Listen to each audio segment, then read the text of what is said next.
Hi ಸ್ನೇಹಿತರೆ, welcome to tractor information Kannada YouTube channel ಮತ್ತು my Facebook ಪೇಜ್ಗೆ. ಈ ವಿಡಿಯೋದಲ್ಲಿ ಸ್ವರಾಜ್ ಟ್ರಾಕ್ಟರ್ ಮಾರಾಟಕ್ಕಿದೆ. ನಿಮ್ಮ ಟ್ರಾಕ್ಟರ್ ಮಾರಾಟಕ್ಕಿದ್ರೆ ನನ್ನ ವಾಟ್ಸಪ್ ನಂಬರ್ಗೆ ಟ್ರಾಕ್ಟರ್ ಫೋಟೋಸ್ ಆಗಿ ಡೀಟೇಲ್ಸ್ ಕಳಿಸಿದ್ರೆ ಯೂಟ್ಯೂಬ್ ಒಂದು ಫೇಸ್ಬುಕ್ ಪೇಜಲ್ಲಿ ಅಪ್ಲೋಡ್ ಮಾಡ್ತೀವಿ. ನೋಡಿ, ಯಾರಾದರೂ ಸ್ವರಾಜ್ 735 FE ಟ್ರಾಕ್ಟರ್ ಹುಡುಕ್ತಾ ಇದ್ದರೆ ಈ ವಿಡಿಯೋನ ಕೊನೆವರೆಗೂ ನೋಡಿ. ಮುಂದೆ ಸ್ವರಾಜ್ 735 FE FE ಟ್ರಾಕ್ಟರು. ಈ tractor model 2022 2022 model. First party ತಗೊಳ್ಳೋರು ಸೆಕೆಂಡ್ ಪಾರ್ಟಿ ಆಗ್ತೀರಿ. ಡಾಕ್ಯುಮೆಂಟ್ಸ್ ಆಲ್ ಕ್ಲಿಯರ್ ಆಗಿದ್ದಾವೆ. CC ಕಂಡೀಷನ್ ಮಾಡಿಕೊಡ್ತೀವಿ ಅಂತ ಈ ಟ್ರಾಕ್ಟರ್ ಓನರ್ ಆದರೆ ಹೇಳ್ತಿದ್ದಾರೆ. ಈ ಇನ್ಸೂರೆನ್ಸ್ ಫ್ರೆಶ್ ಇನ್ಸೂರೆನ್ಸ್ ಇದೆ ಅಂತ ಅಂತಿದ್ದಾರೆ ಫ್ರೆಂಡ್ಸ್. ಈ ಟ್ರಾಕ್ಟರ್ ರನ್ನಿಂಗ್ 300 ಗಂಟೆ ರನ್ನಿಂಗ್ ಆಗಿದೆ.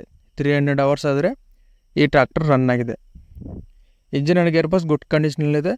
ಈ ಟ್ರಾಕ್ಟರ್ ಲೊಕೇಶನ್ ಮಂಡ್ಯ ಜಿಲ್ಲೆ ಕಿಕ್ಕೇರಿ ಲೊಕೇಶನಲ್ಲಿ ಈ ಟ್ರಾಕ್ಟರ್ ಆದರೆ ಮಾರಾಟಕ್ಕಿದೆ. ಮಂಡ್ಯ ಡಿಸ್ಟಿಕ್ ಕಿಕ್ಕೇರಿ ಲೊಕೇಶನಲ್ಲಿ ಈ ಟ್ರಾಕ್ಟರ್ ಆದರೆ ಸೇಲ್ಗಿದೆ. ಹಾಗೆ ಈ ಟ್ರ್ಯಾಕ್ಟರ್ಗೆ ಲೋನ್ ಆಪ್ಷನ್ ಕೂಡ ಇದೆ ಫ್ರೆಂಡ್ಸ್. ಲೋನ್ ಸೌಲಭ್ಯ ಕೂಡ ಇದೆ. 20,000 ಡೌನ್ ಪೇಮೆಂಟ್ ಕಟ್ಟಿದರೆ ಒಂದು ಉಳಿದ ಅಮೌಂಟ್ನ ಲೋನ್ ಮಾಡಿಕೊಡ್ತೀನಿ ಅಂತ ಈ ಟ್ರ್ಯಾಕ್ಟರ್ ಓನರ್ ಆದರೆ ಹೇಳ್ತಿದ್ದಾರೆ. ಈ ಟ್ರ್ಯಾಕ್ಟರ್ ಪ್ರೈಸ್ 5,10,000 ಪ್ರೈಸ್ ಆದರೆ ಹೇಳ್ತಿದ್ದಾರೆ. 5,10,000 ಪ್ರೈಸ್ ಆದರೆ ಹೇಳ್ತಿದ್ದಾರೆ. ಇದೇ ಫೈನಲ್ ಆಗಿರೋದೆಲ್ಲ ಸ್ವಲ್ಪ ಕಡಿಮೆ ಮಾಡಿಕೊಡ್ತೀವಿ ಅಂತಿದ್ದಾರೆ. ನಿಮಗೆ ಈ ಟ್ರ್ಯಾಕ್ಟರ್ ಬೇಕಾದರೆ ಡೈರೆಕ್ಟ್ ಟ್ರ್ಯಾಕ್ಟರ್ ಹತ್ರ ಹೋಗಿ ಕಂಡೀಷನ್ ಚೆಕ್ ಮಾಡಿ ತಗೊಳ್ಳಿ. ಓನರ್ ನಂಬರ್ ಟೈಟಲ್ ಕೊಟ್ಟಿರ್ತೀನಿ. ಹಾಗೆ ನೋಡಲ್ ಫ್ರೆಂಡ್ಸ್, ಇವತ್ತಿನ ವಿಡಿಯೋ ನೆಕ್ಸ್ಟ್ ವಿಡಿಯೋ ಮತ್ತೆ ಮುಟ್ಟೋಣ. ಪ್ಲೀಸ್ ಸಬ್ಸ್ಕ್ರೈಬ್ ಮಾಡಿ, ಶೇರ್ ಮಾಡಿ, ಲೈಕ್ ಮಾಡಿ.